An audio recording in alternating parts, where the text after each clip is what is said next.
rebuild and restore.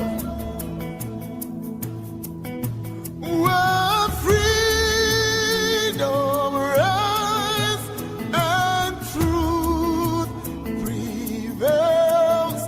Our land where there's hope, rebuild and restore. Where freedom reigns and truth prevails.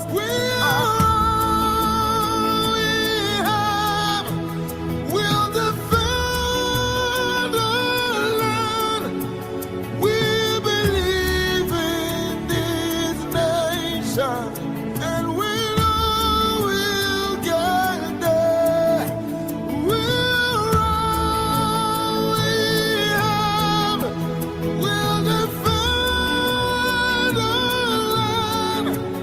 We believe in Nigeria and the promise she holds, and that one day we'll shine like the sun. We're a great nation.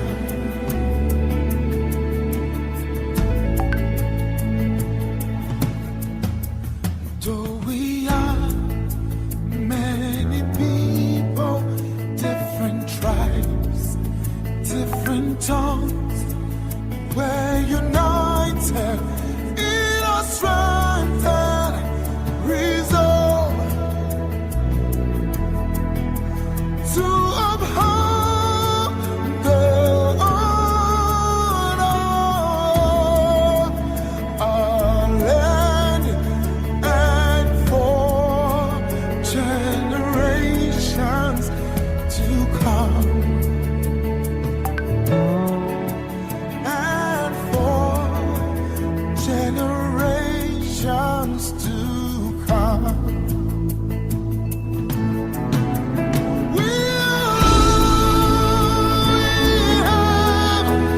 We'll defend our land. We believe in this nation, and we know we'll get there. We'll defend our land. We believe in Nigeria and the promise she holds, and that one day we'll shine like the sun. We're a great nation.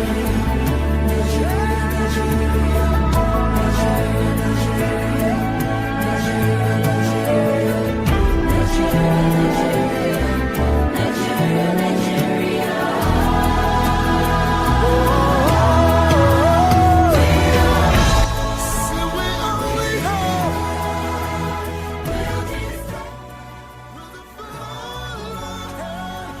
we believe in this nation, and we know we'll get there someday.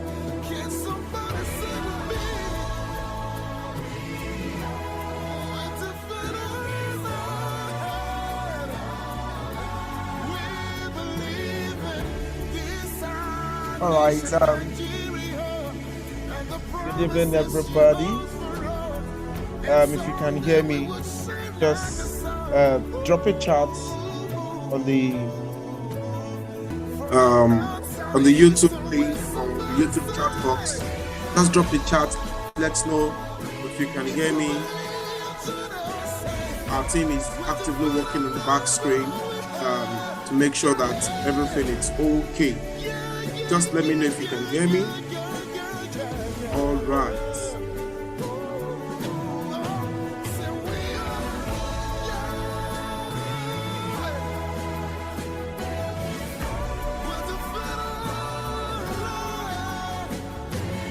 You can do justice to share with other people. Let's share the link.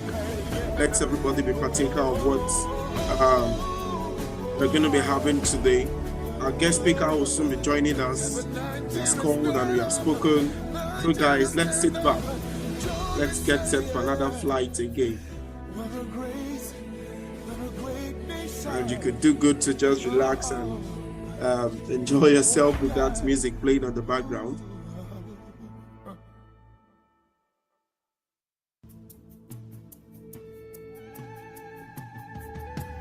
Like we know, our focus for today,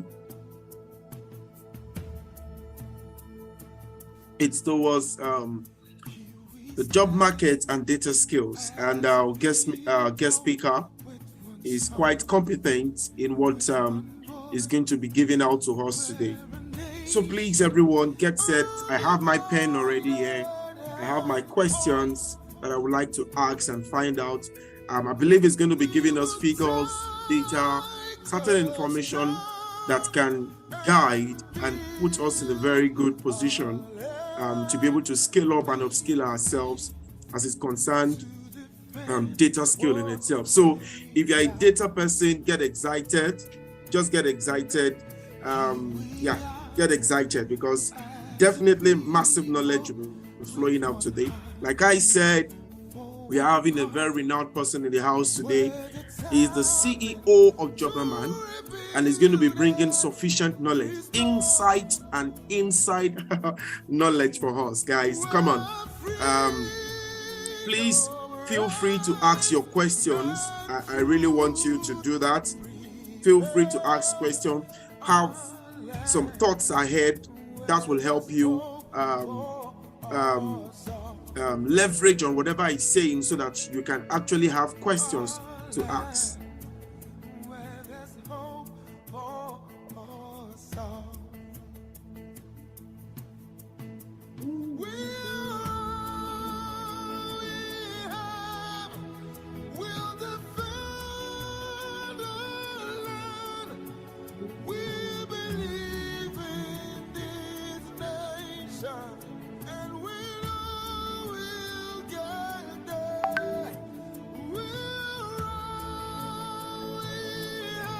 All right, please, let's share the link with people around. Let's share. We are going to start in a jiffy.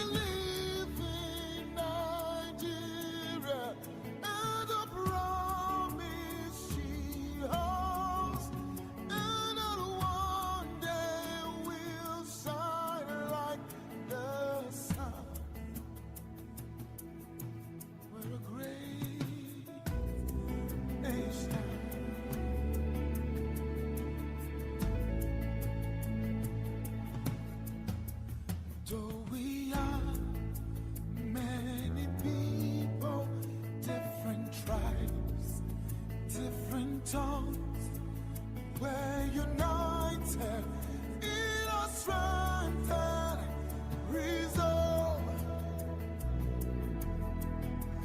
to uphold the honor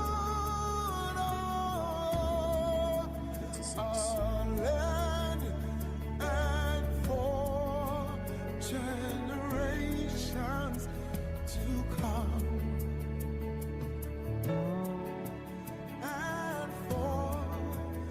Generations to come.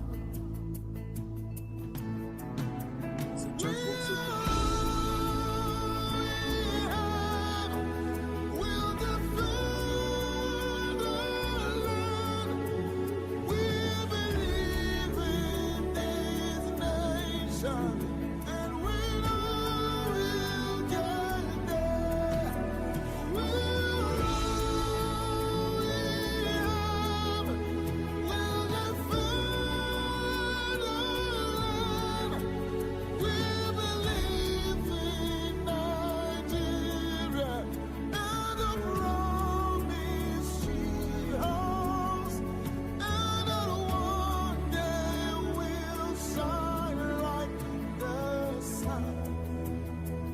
All right, guys, welcome to the Call Data Analytics.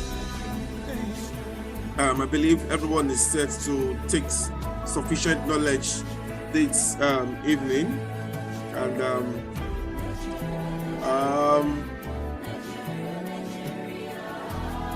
All right, okay, I'm having some feedback from my from the tech team.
Nigeria stand up, Nigeria stand up. Join me, say yeah. If you're online, let's know. Come on, just drop a chat. Let's know we are here live. Let's know. Please, let's know.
For one cause, we're determined to rebuild and restore.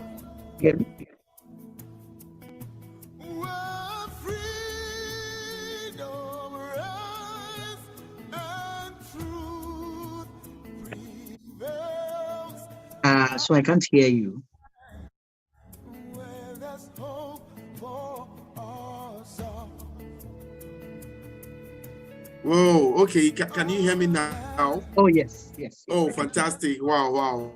Happy to have you on board. Come on, guys. We have our speaker in the house. Get excited. Thank you for honoring this invite. I know you're a busy person. I know. Thank you. We're grateful. We have our people online already, trying to wait and stick around, hoping to get something nice, something beautiful to help them upskill and scale up in their own field or in the space of data. They need to understand the space of job market and the need for data skills and all those things. And guys, let me tell you something. I know, permit me, let me just address him as Ore. Do you know that he was once a data analyst too? So I need to give you that hint. So he has in-depth knowledge. So I'll be stopping our background song now so that we can really hear me. Just a minute.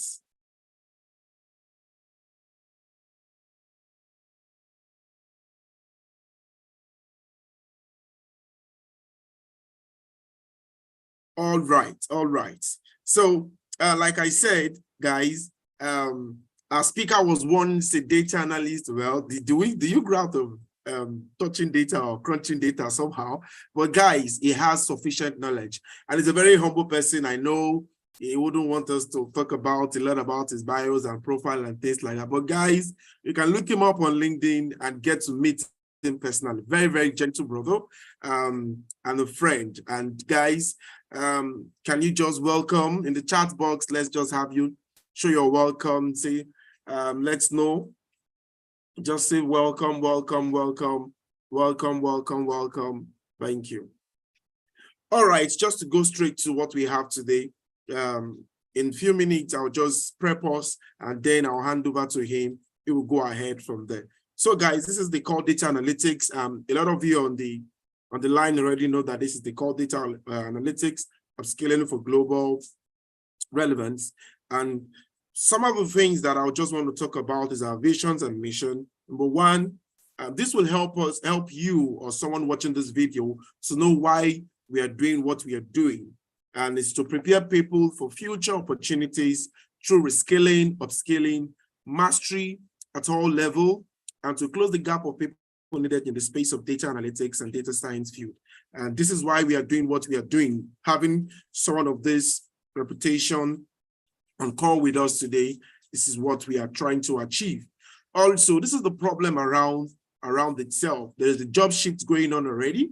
And in the next 5 years, the World Economic Forum has said that a job shift would happen. So guys, we need to prepare for that shift.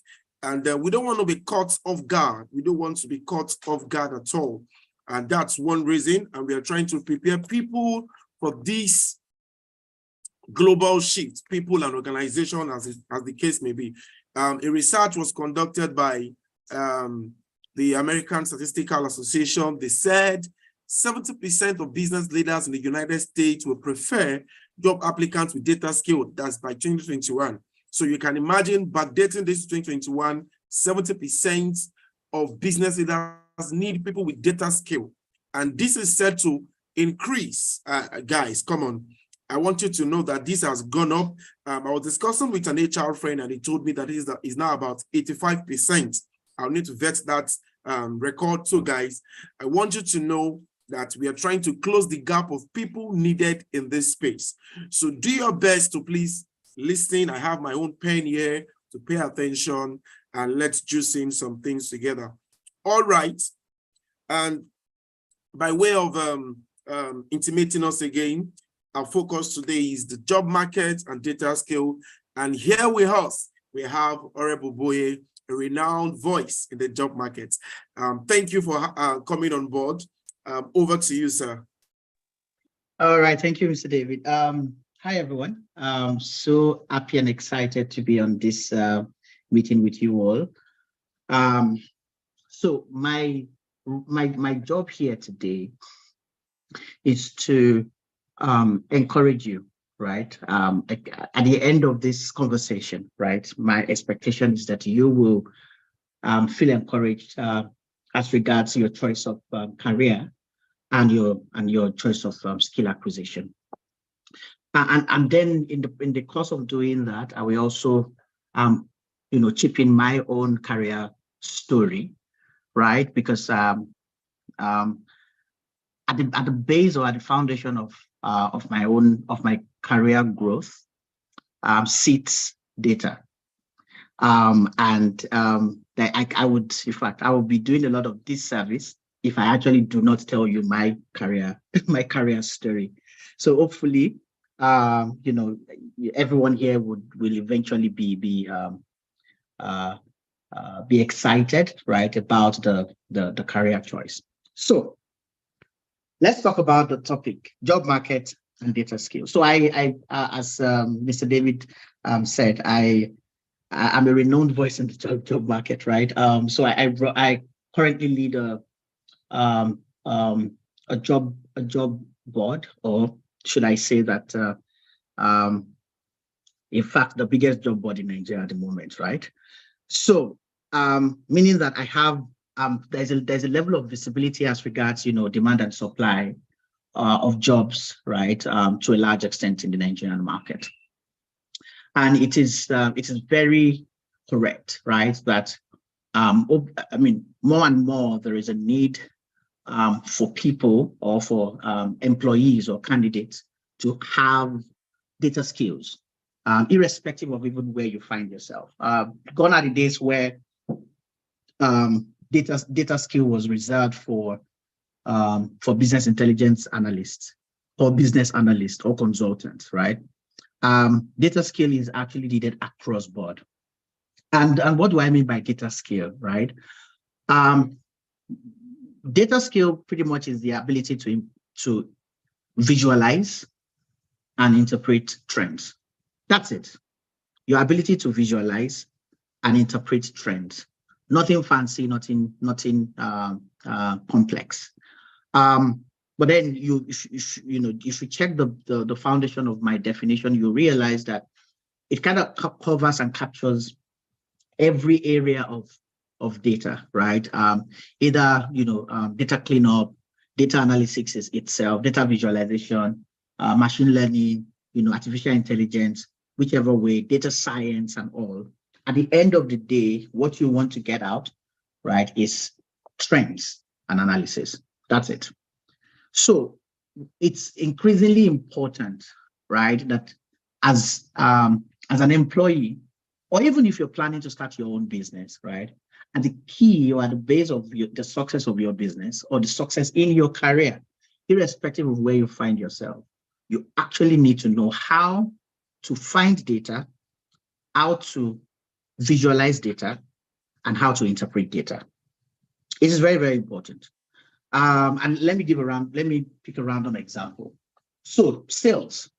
Say, for instance, you have a career in sales.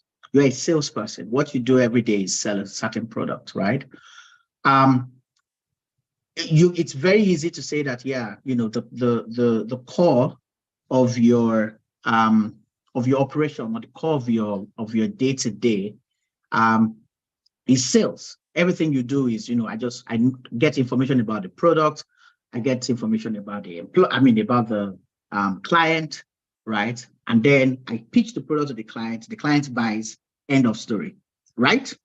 But what is happening now is that because your potential clients are bombarded with information day to day, it's now important that when you are even trying to identify your clients, right, you have to go through tons and tons and tons of data. You then need to understand, okay, this is the buying power of this client. This is the industry this client operates. And this is just sales. I'm just talking about sales, right? So this is the industry this client operates. Okay, in this industry, do they need the solution I'm trying to pitch, right? When this solution, can this particular client afford the solution? Meaning that before you even get yourself in front of the client to sell whatever product you need to sell, right, you would have done a bit of data research about the client and the relationship between the solution you're trying to sell, right, and the client's ability to buy that solution. So you realize that even at the most basic, and I just picked, a very random, career path, which is sales, right? Is it finance? Of course, in fact, and every typical finance person deals with number every single day. So the difference between, I used to joke about this, anytime I have the opportunity to, that difference between a finance person and an accountant, right, is the ability to interpret data properly and give actionable insight. That's it, right? So data is important. Data is important, right? Data is very, very, very important. So it's now beyond, I want to get a career in data, or I want to be a data analyst, a data analyst, or I want to do data analysis, or I want to be a BI or business intelligence person, or I want to be, I want to work, I want to develop my career in machine learning, or I want to do artificial intelligence. It's beyond that, right? You want to be a salesperson, you need to be versed in data. You want to be a customer service person, you need to be versed in data. You want to be a finance person, you need to be versed in data. You want to be a software developer and software engineer, a back-end engineer, you have to understand data. You want to be a product manager, you need to understand data, right? Because the raw material running the world right now is data. And a way to visualize this is, if you look at the way the world economy, has progressed over the past, say, 100, 200, 300 years, right? No, actually, beyond that, thousands of years. So there was the Stone Age, right? What defines the Stone Age? The raw material that was used to develop the tools, stone, right? That was what defined the Stone Age. And then there was the Iron Age, right? What defined the Iron Age? The raw material that was predominantly available to develop the tools. So meaning that in the Stone Age, right, the most important skill set then was the ability to shape stones.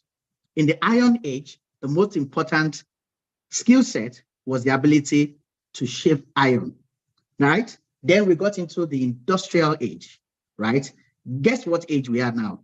We are in the Information Age.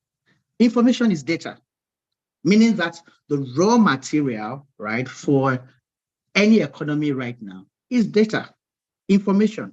So, and your ability to then interact with that data to come up with actionable insight, right, will give you a significant edge above any other thing. All right. So it is very, very, very important. So irrespective of where you find yourself or where you're headed, or, it is important for you to get comfortable with data. It is very, very important to do that. Right?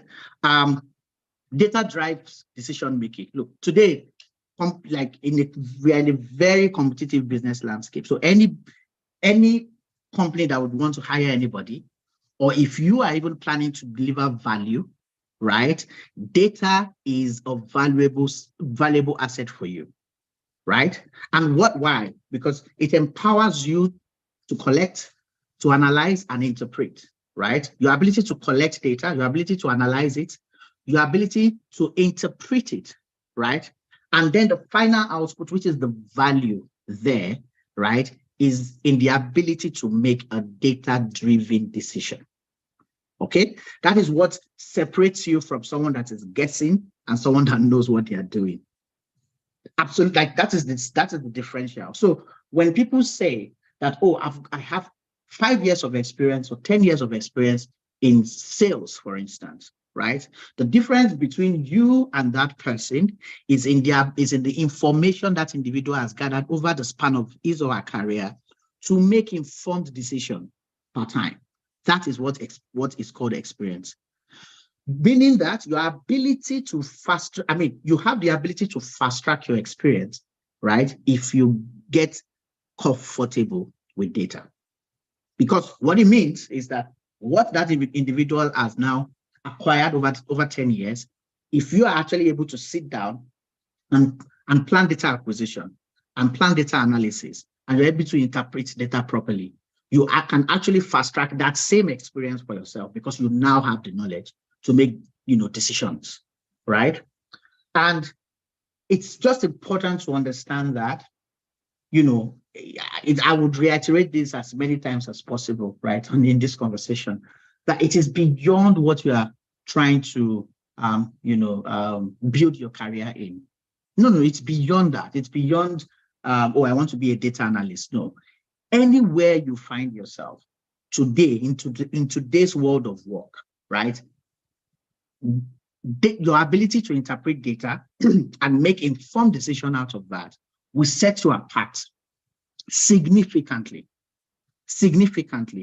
And another reason why, another reason why this is also very important is this.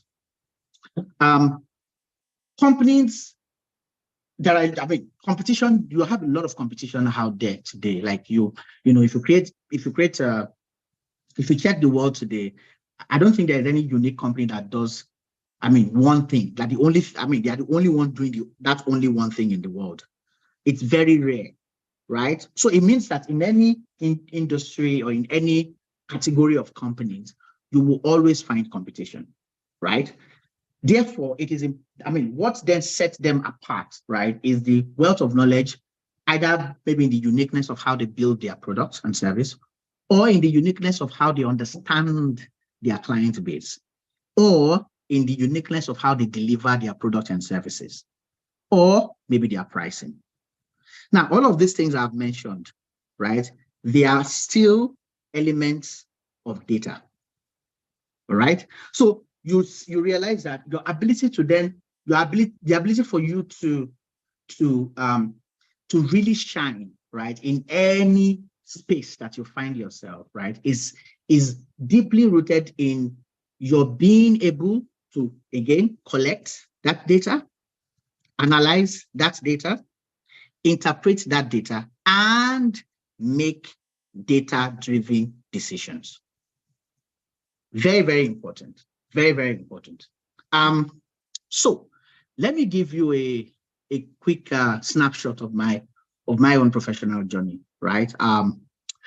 So I when I got out of let me start from university. So in university, I studied electronics and electrical engineering. Not for any particular reason, to be honest. I liked physics, and I guess that was it. I don't think I wanted to be an engineer because I love being an engineer. I guess I just liked physics, and I was comfortable with mathematics and numbers, right? So nothing fancy. So I got into university, and got admitted into to study elect back then. So first year, went well, lots of mathematics. Second year, I was still doing mathematics, and I realized that, I was going to do mathematics for 5 years, right? Nobody would hire me to solve mathematical equations, right? So interestingly for me, right, it was around that time when software development also was becoming a bit popular, in school then. So I had a group of friends then. They were so interested and passionate about software development. So I became a part of their clique, just trying to really understand software development, self-learning, self-teaching, and all that. So we were just doing so many things then at that time. One thing that was core, right, at that time, right, was ability to interact with data, because at the core of software development, right, is data consumption and data presentation. Right, there is no way you would do backend software development that you will not interact with data, So I progressed from then. It was my second year. So by the time I graduated, right, I had my certificate as a electronics electrical engineer, and I had my unofficial certificate as a software developer, and then I got into the world of work. So my first job was actually, so I was a full stack developer, out of school. And I did that for a year, just coding away, writing software programs, designing products. It was an amazing 1 year, right? But something happened. And it was then I saw and discovered the importance of data. So we were trying to solve a problem right then with the software we're building. So I was working with a startup back then, and the startup was focused on e-learning. So it was an e-learning platform, right, for computer studies in secondary school. Very interesting problem we're trying to solve. So we rolled out our MVP, that's the minimum viable product. We're so excited about it. We launched it into the market. And we realized that we had built a product just for ourselves and not for the client. We were very excited about our solution, but the market was not excited about our solution. Why? We did not speak to them. We did not collect data from them. We did not understand exactly how they wanted to use our product. We saw the problem, we visualized the problem, but we did not collect data from the users. So that for me was a huge blow because I was very invested, into building this solution, and then the market just blatantly refused it. It was tough for me, right? So from there, I started looking at, okay, how do I solve this problem? And then I discovered, product management. So I got into product management. And so I changed, workplace. I became a product manager, and that of course, pulled me into market analysis, understanding, customer need, right, and then translating customer need into software solutions, and then interacting with software developers to build that solution. Right, pretty simple, straightforward. And I did that for like a year and 3 months. But I was still I still realized that at the core of what I was doing, my day-to-day as a product manager, right, there was a need for me to actually interact a lot more with data. And what did I mean? So most of my stakeholders, right, in my product management role, I realized that at the end of the day, my biggest role as a product manager then was communication. That was my role. So meaning that I needed to understand the client's need. I needed to then translate that client's need into frameworks. Then I needed to communicate that framework to software developers that will then design whatever the client has said, right, and then roll out the output, right? But I realized that the only methodology I had then was just writing things on paper. I did not at that time have the tools for proper data visualization, especially speaking to numbers. So, and as a data enthusiast, right, one thing that I'm going to encourage you on today is this: get comfortable with interpreting data. Get comfortable with saying percentages, right? And let me tell you something, when you're speaking and you add percentages to things, even if it's not entirely true, right? It adds on top of it some level of confidence. Okay. And let me to demonstrate that. So at the beginning of this session, right, Mr. David gave some data points, right?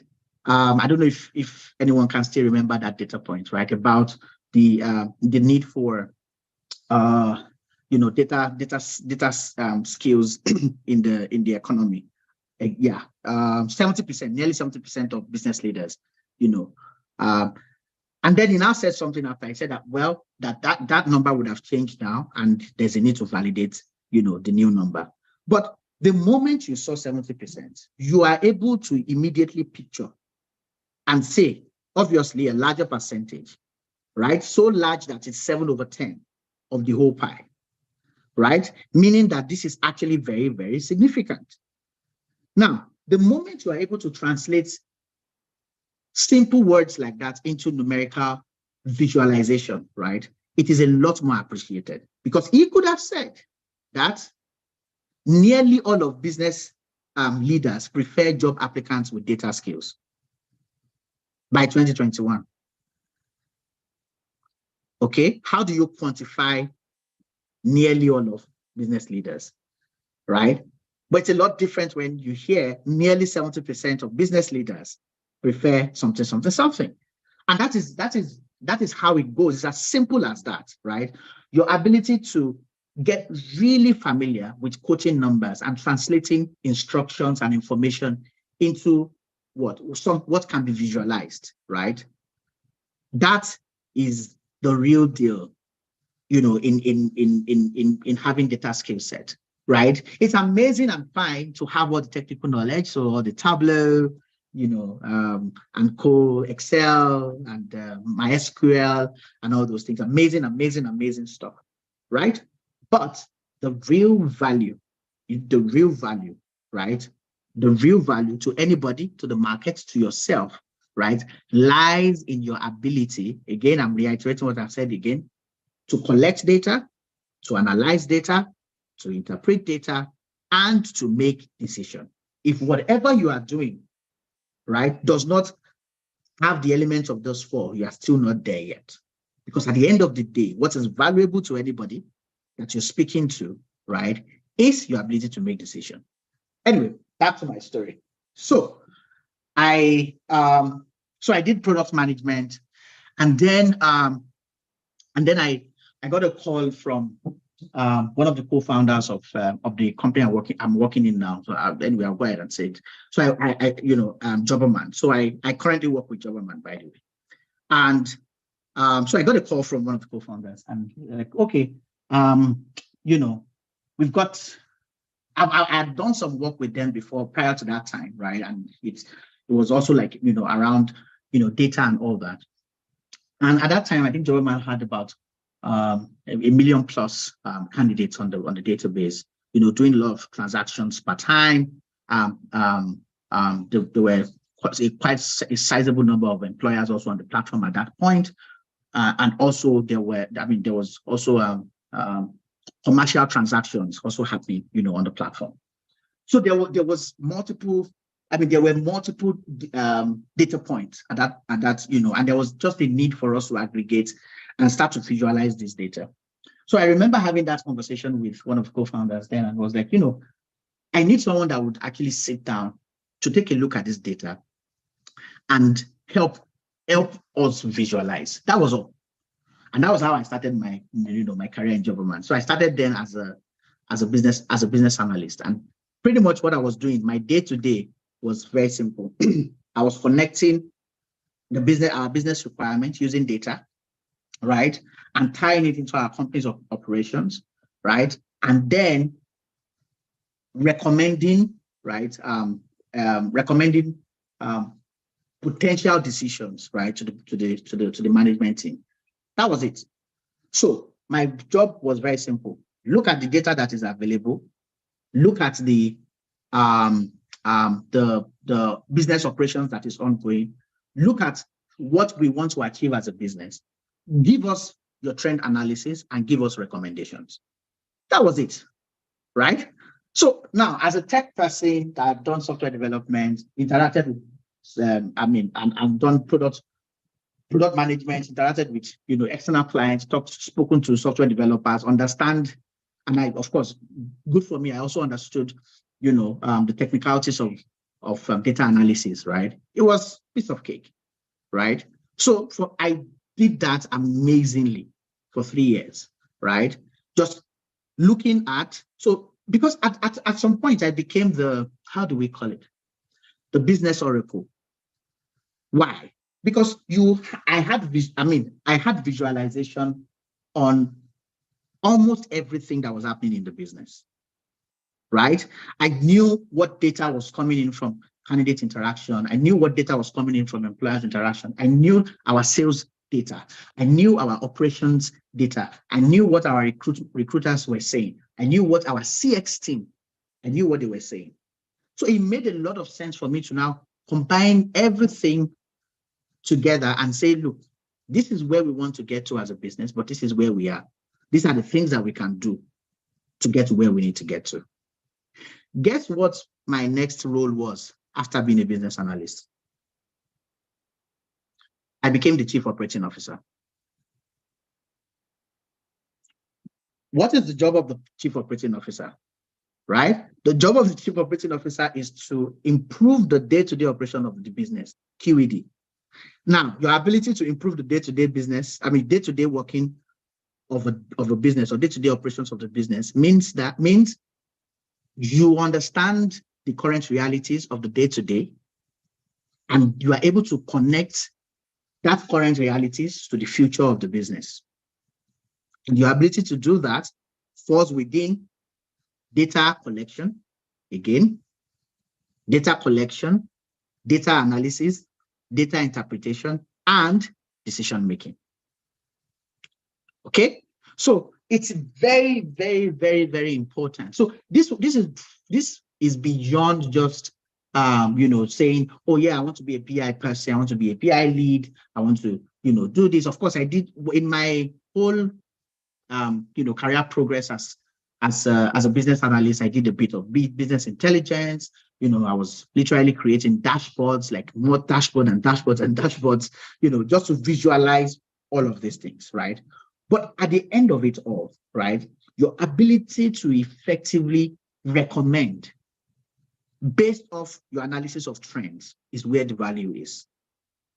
Your ability to recommend, to say, you know what, instead of pushing our marketing campaign to this demographic, let us push it to this demographic, because I have seen how the data is trending. That is what is valuable to your company. That is why they will hire you. That is why they will retain you. It's not in your ability, oh, I'm a great marketing person. Good for you today, right? But what would ensure your relevance in whatever you are doing today is in your ability to connect into the company's future. And what will give you that the toolkit you need to be able to contribute into your company's future is in your ability to interpret data and to analyze it and to make data-driven decisions.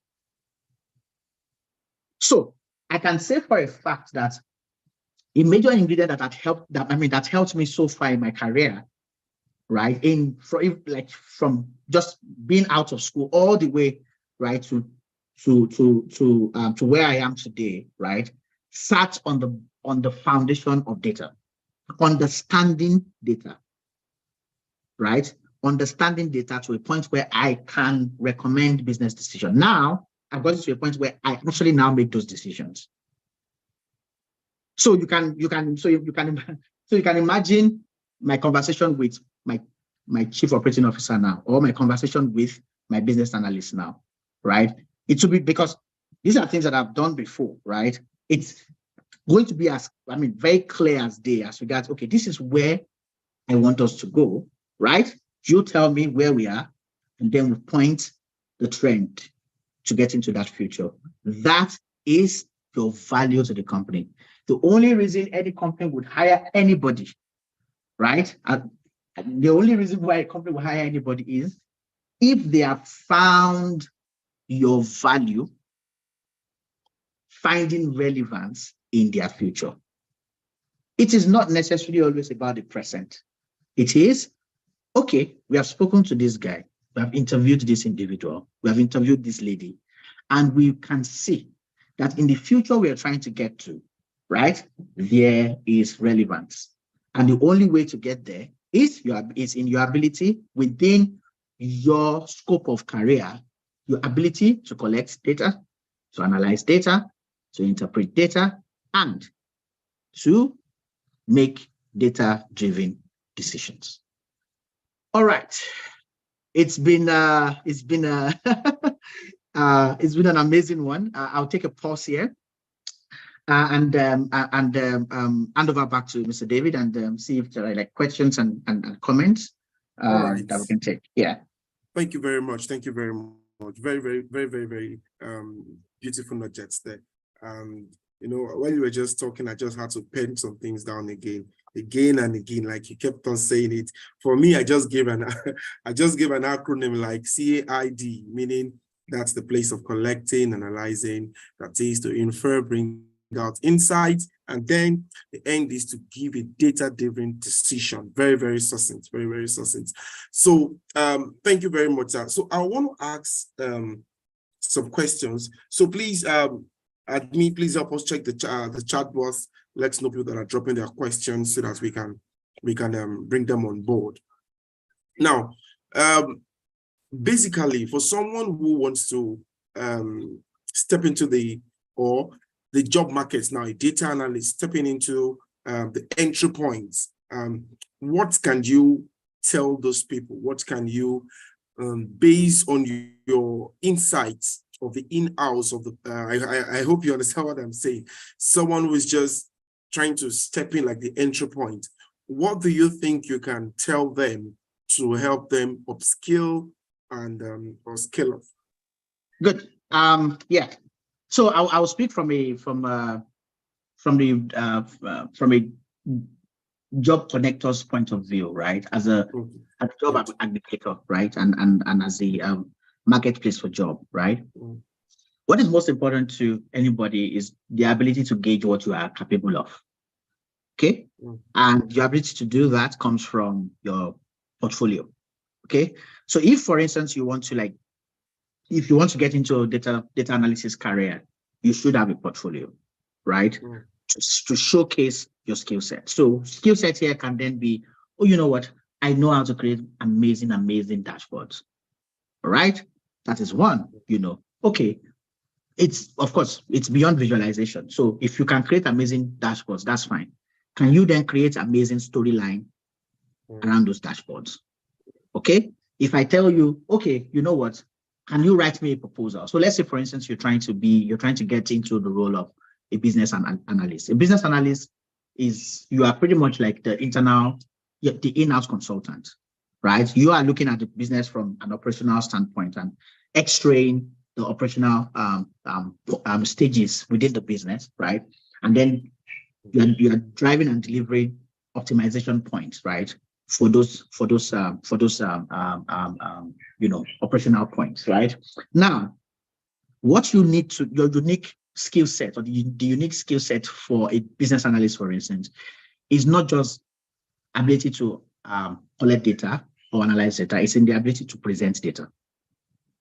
Okay, so your presentation skills. So can you, when you see data, can you immediately are you not scared by data? So that's very, very important, because the moment they see numbers and graphs, they're like, oh my goodness, I cannot touch this. This is too much, But you should get really familiar with it. If someone gives you a graph and they tell you, interpret this, you should be able to come up with something. Now, let me give you a secret. There is no one single story to any data. I repeat, there is no one single story to any data. Meaning that when you see a data point, the next thing you find or look for is context. In what context? Okay? And that is the only way you can give actionable insight. Note that what is valuable to anyone whoever is going to hire you, right, is in the decision making. At the end of the day, the end goal is for them to be able to make decisions based off your skill set, right? Now, if for you to get there, of course, you may not, maybe you are trying to get in, so at the entry level, you are not the decision maker. Even at the entry level, maybe you are not even interacting with the decision maker, right? But you must be able to provide value, right, at that level where you are. So providing value can then be, what exactly does this company want? So let's say you're trying to you're searching for jobs on say JobberMan, for instance, and you search, you can search for data analyst, you can search for business analyst or business intelligence person. Now, all of these roles, right, they sound similar, but they are different, right? So it is very, very important for you, as someone that is searching for a job, to look at, number one, the company name. What is this company? What are they all about? What is important about this company? What product do they sell? Why do they need a business analyst? Why do they need a data analyst, right? Number two is you then go into, before you look at the salary, because I know the first thing you want most people to look at is the salary. Are they paying 500,000? Before you even look at that, look at the responsibility. What is the expectation of this business from this role? Do I have enough skill sets to be able to deliver this responsibility? That's number one. Number two, do I have enough proof to show that I can deliver on this responsibility? And that's where your portfolio comes in. Okay. So you should have proof. You should be able to showcase, right? If part of your responsibility is to be able to generate proposals, right? Then you should have a portfolio of presentation slides, right? That probably you have worked on. And so you can give yourself personal capstone project to say, you know what, I'm just writing a proposal.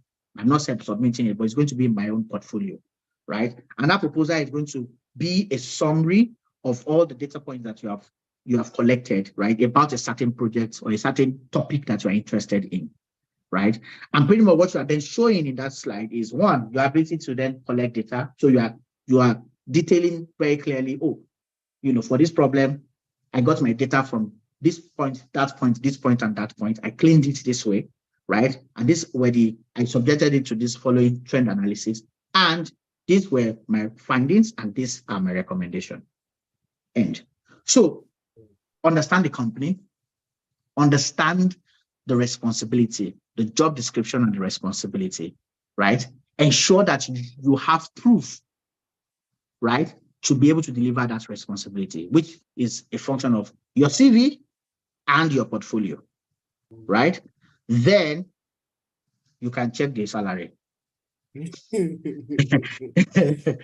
then if all of these align, yeah, go ahead, apply, right? Go ahead, apply, go ahead, reach out to the company, reach out to the hiring manager, right? And prepare for the interviews. Yeah. Wow, thank you very much. So just to reiterate his point, guys, I hope you're taking note of this point, because we expect that after now, a lot of us should upskill. Those of the intern guys in the DCA community did an heads up for you to understand. It says you need to understand the domain you are going to, you need to understand the industry you are going to, do a research about it. Number two, he mentioned the place of check the responsibility. That is, you need to quantify it with your ability. Can you deliver with what the JD is saying? And number three, he said you need to prove yourself, that is, showcase your words, either by creating a portfolio or through your CV. So guys, very, very important information for us to swallow. Take note of that. And he said also you need to prepare for the interview. So I'll be waiting for some questions from the chat box. Okay. Okay, we have some information coming in already. Okay.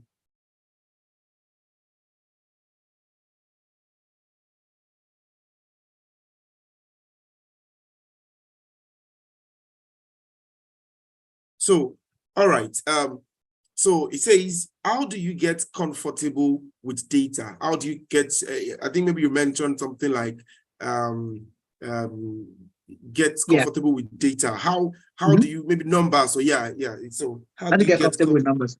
Yes. Yeah.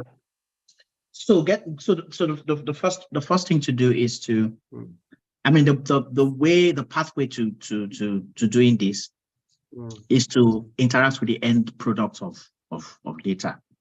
The end product of data most of the time is a report, right? So get familiar with a website like Nairametrics. So Nairametrics, I don't know if you are familiar with Nairametrics. They kind of present economic outlook, economic outlook and reports on a periodic basis for Nigeria. And I chose, or I mentioned Nairametrics because it's very easy to read. It's very similar to reading a blog post. So get familiar with report sources, right? That leverage heavily on data. Okay.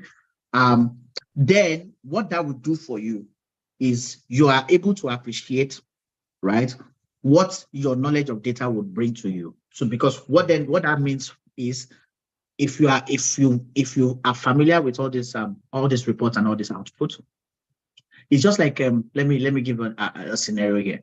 It's just like you're trying to get to Abuja from Lagos, and you're told that it's going to take you 5 hours of drive down to Abuja. That is that could sound difficult to a lot of people, right? Because like, why should I sit in a bus or in a car for 5 hours?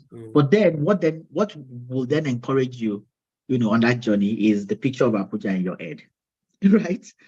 So that then would help you through that journey. So it's pretty much the same thing in this case, where you get familiar with a final output, right, of research, right, of data crunching, which is reports. So get familiar with reports. So Nairametrics is one that you can actually check. You can also get, so there is if you go on if you go to McKinsey & Co, they have if you register for maybe any of their bulletin, which is for free, by the way, in fact, they will send you articles every week, sometimes every day. I actually receive articles from them every day, and it's always an outcome of research. These guys are doing research every day, right? So get familiar with all love the output. When you love the output, right, it will help your interest in the input. Okay, so get familiar with the output. The output, again, of most typical research and data collection, data analysis, and trend analysis is in reports. Okay, so find report sources. So as part of the many things that you will consume every day. So what I mean by consume, media that you consume. So plus your Twitter feed and your Instagram feed, add one Nairametrics post per day, or add one McKinsey report per day, or add one Medium article per day that is specific to some certain data points. Another thing to do is there are lots and lots of podcasts that speaks to data, right? So as you are listening to your gist podcast, right? Also find podcasts that speak to these things, right? So you get familiar, and of course, you being a part of this events today means that you have some level of enthusiasm, right, towards data. So just get a lot more comfortable and familiar with the results. When you do, right, you start to find the elements that will then start to refine, right, your own output. So when you're dealing with raw data, you're trying to clean raw data, and while you're cleaning that data, in your mind, you're already picturing where it will sit in the report, right? Then you become a lot more inclusive, right, in your data cleaning process, right? For people that have done lots of data cleaning, right, which I've also experienced before.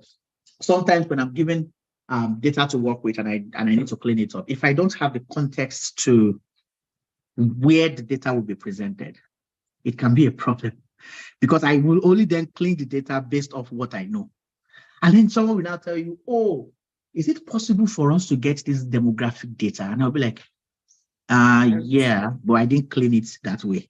Do you understand? So, but when you are now a lot more familiar, for instance, with how it can be presented, right, then you can carry all of that knowledge into how you collect the data, analyze the data, and present it. Yeah. So the key word here is get familiar with the output. Reports, podcasts, but most importantly, reports. Yeah. Thank you, Mr. Ore. Very, very enlightening. So I think I have a personal question here. So when you were still a data analyst, could you tell us some of your tough times being a data analyst, some of the challenges you had, and how you were able to navigate those processes? Yeah, thanks. Okay, so I think all of my data issues, I could summarize everything to context, ability to understand context. All the issues I faced, like I mentioned initially, that there are multiple interpretations to data. You see a graph, you see percentages, there are multiple interpretations to it. The same way you see a cup and someone says it is half empty and the other person says it is half full, is exactly the same way data is and graphs, Mm. right? So what is most important to you as the originator of that data set and the interpreter of it is the ability to create proper context, right? So most of the challenges I faced was really around understanding context. Okay, so if when people say, oh, we're trying to, so let me give a random example. Oh, we're trying to find out. Okay, so there's a report, for instance, now that Jobberman has.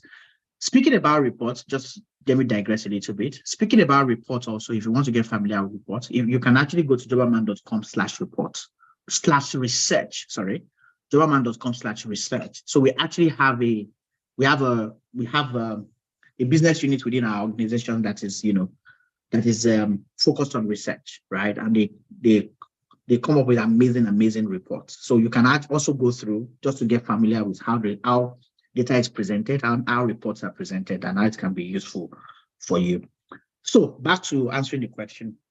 So let's say you're trying to, so one report that we worked on recently is how young people survive without work, right? Now that is the core of the research. Amazing research, how young people survive without work. Now, as a data analyst on that project, okay, the biggest concern for you, and which was what I faced most of the time, if in my early days as a business business analyst or as a data analyst, what exactly do we want to show the public after this? I mean, at the end of this research, what do we want to get at? What do we want to find out?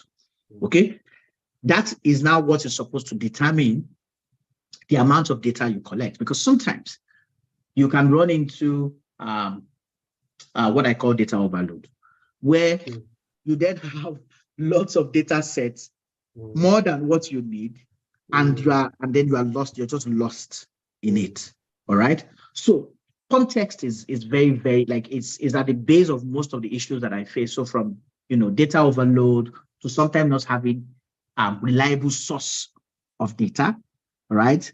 That is also something that very, very, very important, because one of the things that will give validity to whatever research, whatever report you're working on or whatever analysis you're doing is the source of the data. Where did you get the data from, right? And it's always important to come through to your stakeholders. If the data source does not exist, say it.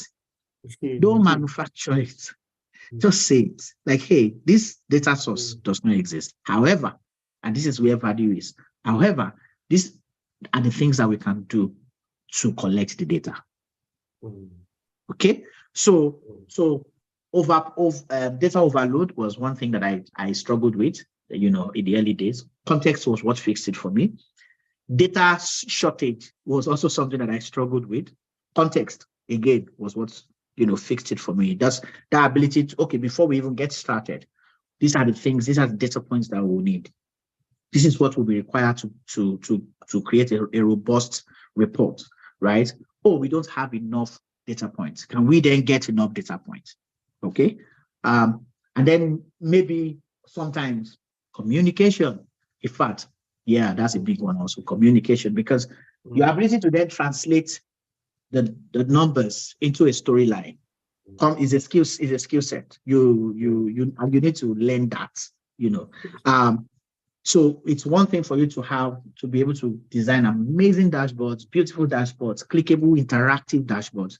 But those dashboards are only valuable when they can tell stories. Okay?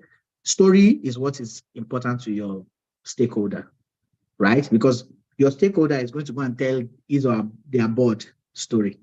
Okay? That board will tell the market, or the stakeholder will also tell the market story. The reason why a client will buy anything from you is because they love your story, right? Or your story speaks to a problem that they are trying to solve, that your solution brings, that your solution solves. So long and short of it for me was, I struggled with data overload. I struggled with data shortage.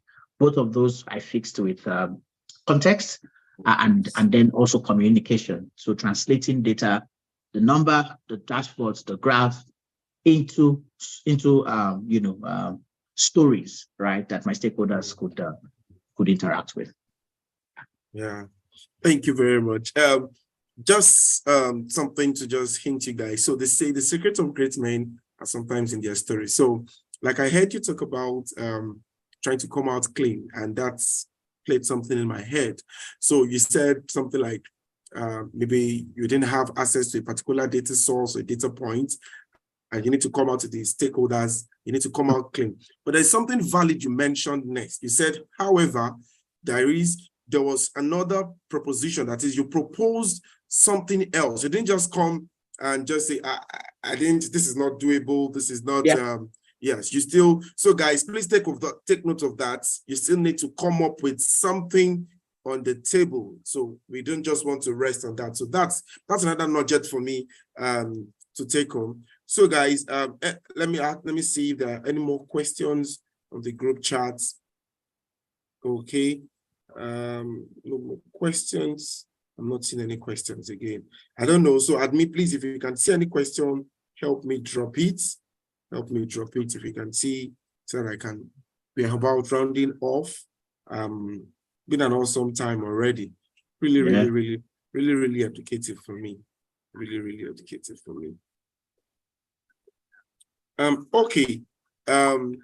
Since there are no questions in our chat box again, I think on this note, I want to say thank you, Mr. Oreboboye. Thank you for such a humble part of you to come on board. And okay, sorry, the admin is chatting me up already. So there's a question. Just a minute. Let me go through.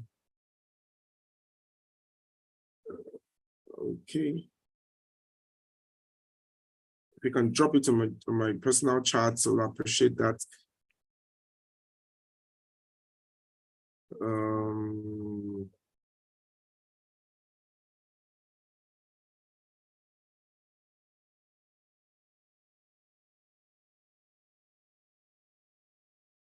Okay. Not seeing any question yet, but okay, just drop it on my chat. Let's see how we can pick it up from there. There's a question coming in. The admin has signified me, and just lost power.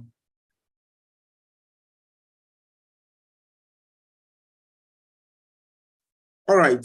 If the question gets to me before we close, to be very fine.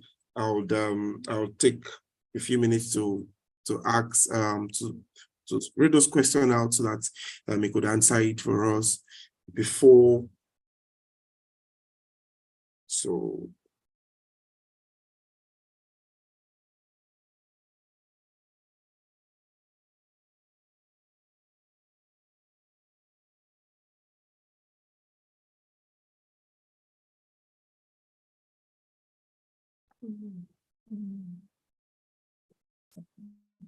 So, all right, since I can't get that question out, I'll just need to move. Sorry, guys, that question didn't get to me in time. But anyways, I can still drop that question on the personal chat with him and he'll help us respond to it. Thank you very much. Thank you for this humble time you have had with us. I believe that everyone is actually excited. So please, if you're excited, you think you have sufficient knowledge, please, can you just drop a chat? Let's see you say thank you, appreciate him and things like that. Please drop. Let's do that on our chat box. Okay, now I have the question. Sorry, it says, how can you match up working with data on your own to prepare yourself for job roles and year of experience required by employers? Okay, let me think. If I get that question well, that is, how can you match up working with data on your own? Okay. To prepare yourself for job, that is for creating job, portfolio for yourselves for job. Okay. Yeah. So okay, so I that's actually an amazing question and very practical one. So pretty much what you're asking for is, okay, you don't have access to data, right? But you need to create your portfolio. You need to create. So where do you get access to data points? So there are actually like a lot of places that you can get free data sets for your project. One, there's one that is called a Google Data Set Search, right? It's actually data compiled by Google. So just so it's like a Google search, but for data sets, right? So you can just try any search. So say for instance, you can if you Google data set search, okay, so data set search. It's a Google tool. It will give you access to live and raw data, right? That you can work with, and it's free, right? There's another one called Kaggle, Kaggle, right? You have access to free data, right? There's another one, data.gov, data.gov. So this is data compiled by, interestingly, the US government. So it's available to the public, right? Free, no registration required.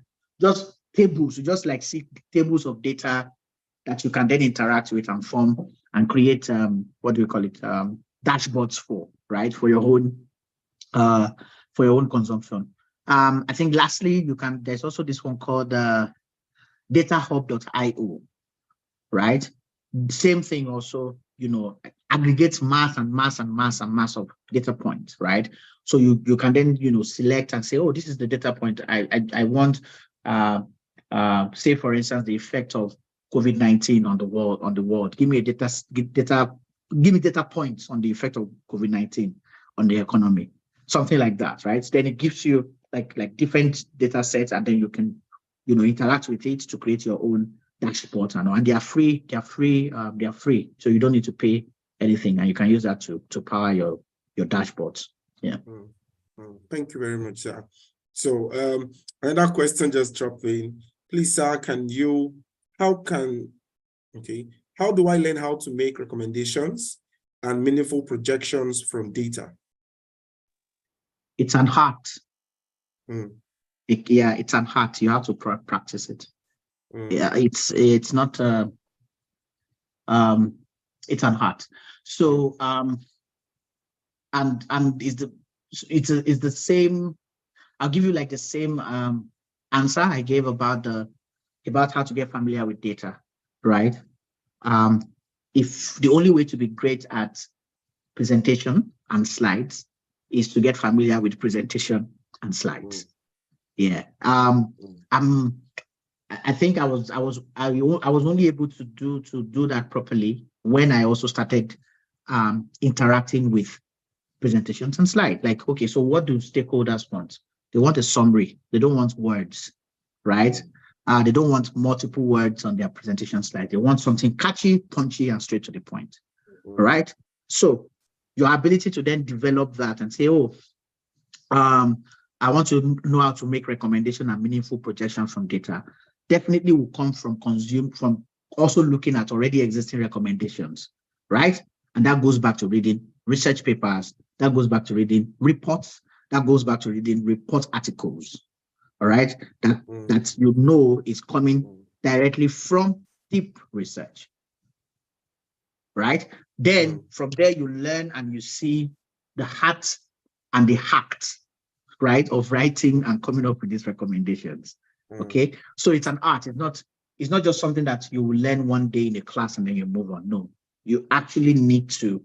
It's something that becomes a part of you. It's like a muscle that you train, and that's the only way to get that skill set is to be familiar with reports, articles that have such type of recommendations. Yeah. Thank you very much. Thank you very much.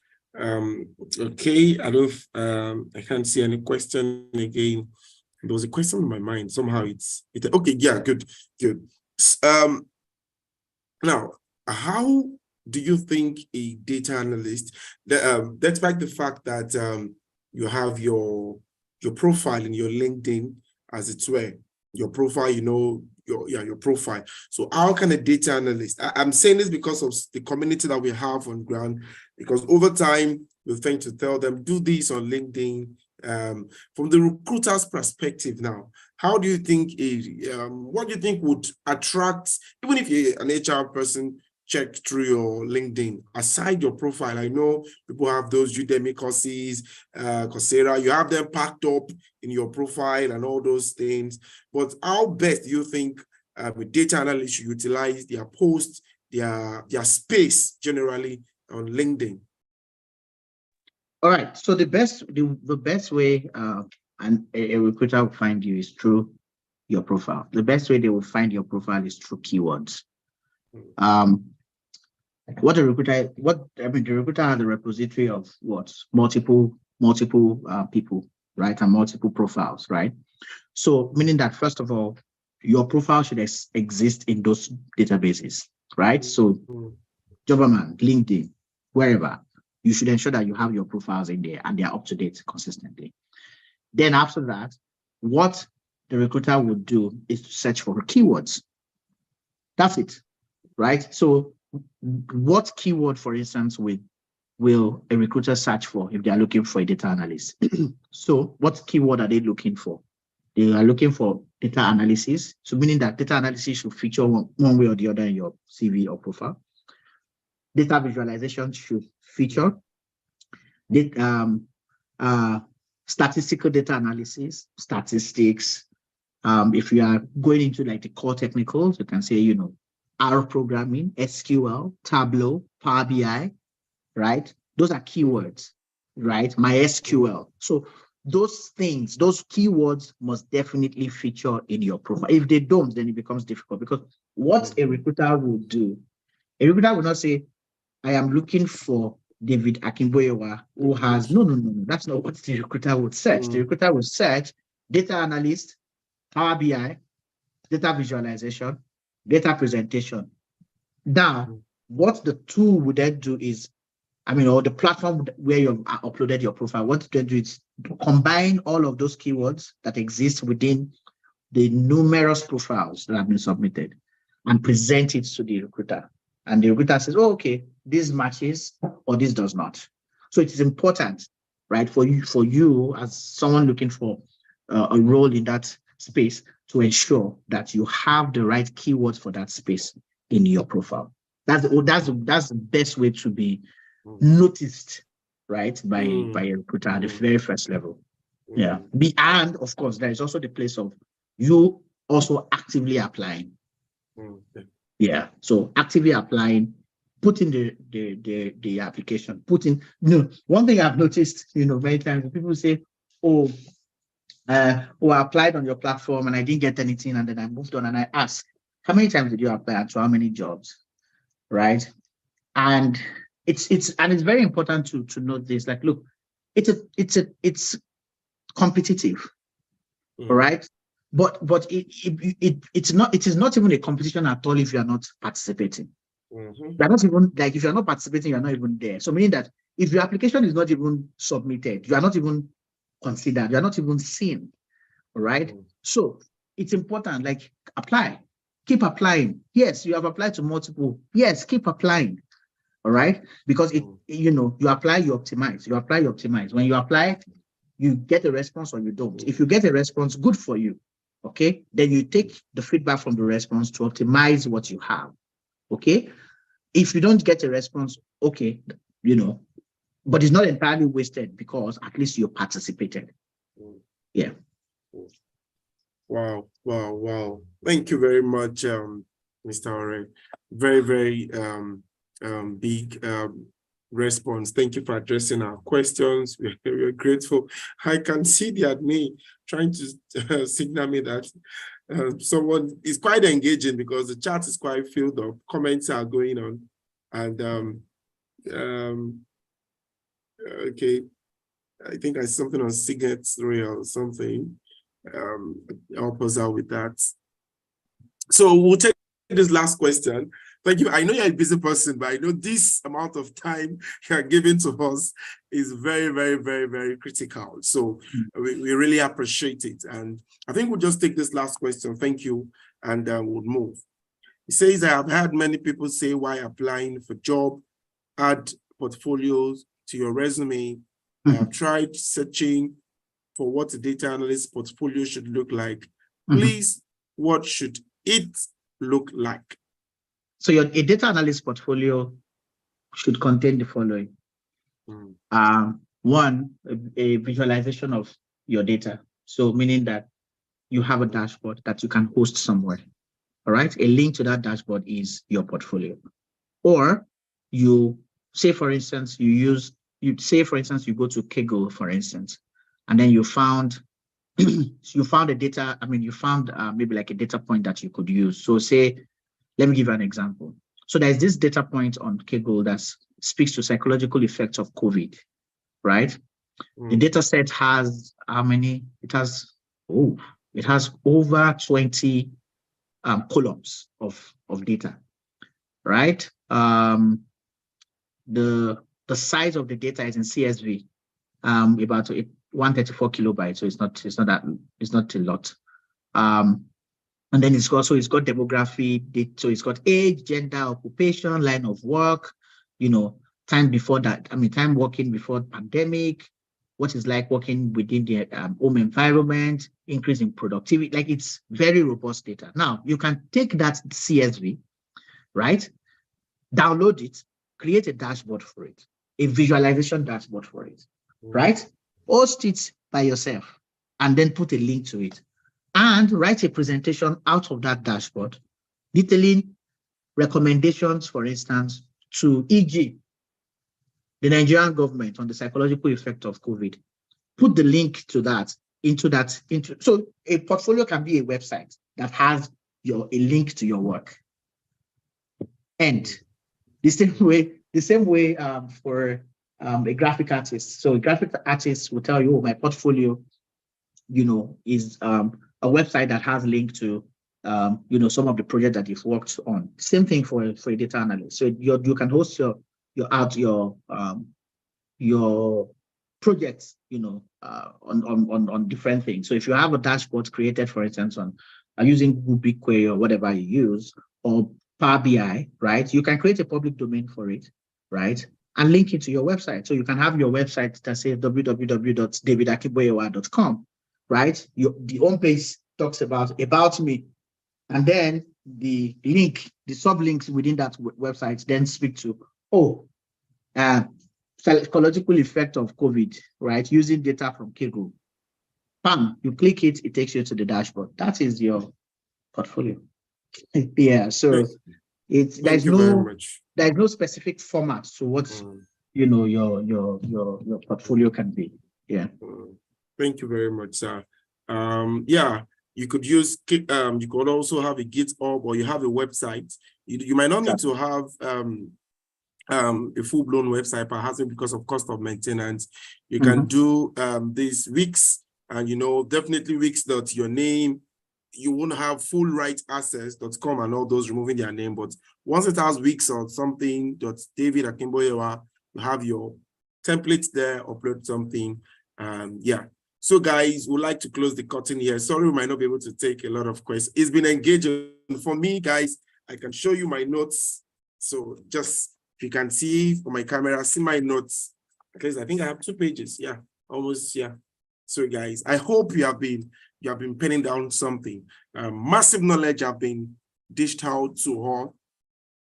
And we appreciate everybody on this channel. Thank you, everyone. Also, lest I forget, have I seen everybody saying thank you to our facilitator? Please say thank you. And also, don't forget to please subscribe. Please, if you're just the first time here, please try to subscribe to this YouTube channel. Just for you to have an heads up. We are hoping to bring in someone to talk about machine learning. And yeah, that's just something to keep your heads up. I'm speaking with him to see how we could bring in machine learning roadmap, and he would guide us on those notes. So please subscribe and turn off the post notification bell so that you can always know when we are bringing value to you. Thank you, everyone, for coming on board. Please share these videos with friends. We are building a community and we want people to get access. Recall that the vision and the mission we are working with is to close the gap in the space of the needed people in data analysis or data analytics or data science. And number 2 is to prepare people for future shifts that is about coming. All right, guys. Lastly, I'm going to drop this also. We are running a cohort currently, and there is a discount for some of you that are interested. A 70% discount. So we did an introductory class today. If you want to come on board, you could let us know. You could drop a chat, or you could see the admin or screenshot it, go to the website or chat any of those numbers there, and I'm sure you'll find response to it. And with this, I want to say thank you, our facilitators, our facilitator, and thank you everyone for connecting. Thank you to the Decode Data team, the instructors, and the admin team. We're grateful. Thank you for helping us to organize such things like this. We hope to do greater things together. All right, everyone. On this note, we'll be ending this session with a song like I like playing. So permit me to play that song before we close everything. And it's like speaking to yourself in every area. Everything you put your hands in will what? Those of you that were online last week, I believe you heard that song, and it just simply says by Timmy Dakolo, everything you put your hands in will what? Will work. As an analyst, your data points, your data things, everything has to what? To work. I like this song. So guys, I'll play the sound now and let's sing along as we can start logging off and rounding up. Thank you, our facilitator. God bless you. We appreciate you. Thank you for having me. Yeah, enjoy the rest of the evening. Bye, everyone. Bye. Everything you put your hand go up, your name go open doors. You self go be a boss. Amen. Amen. Every hustler getting paid. Where the hustle go come the pay. Your own in no go take. Amen. If you don't find one, do your own. God self go do his own. And flesh go cover bone. Amen. Amen. If you believe it, say amen. If you believe it, say amen. If you believe it, say amen. Amen. Amen. Everything you put your hand go up. Your name go open doors. You said to be a boss. Amen. Amen. Amen. Everything you put your hand You go walk. up. Remember open down. Amen. You self go be a boss. Amen. Amen. Amen. Sister, where one man see. Yes, Until where they find the key. One day you go born to Amen. Amen. Amen. They're not where don't losing job. Amen. Landlord come they do like God. Amen. Amen. Amen. Amen. Good news go locate you. Amen. What you see in no go.